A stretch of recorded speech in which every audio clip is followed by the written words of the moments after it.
I'm Jiun. In this video, we're going to talk about straight stitch. This is a basic stitch we use in assembling sewing pieces, fixing the garment's folded edge, or sometimes to hold the pleats in place temporarily. Before starting, you need to check the seam allowance width in the sewing pattern's instruction. On your sewing machine, you will find some vertical markings on the needle plate.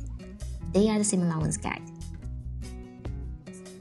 To start, align the fabric edge to the corresponding marking and lower down the presser foot.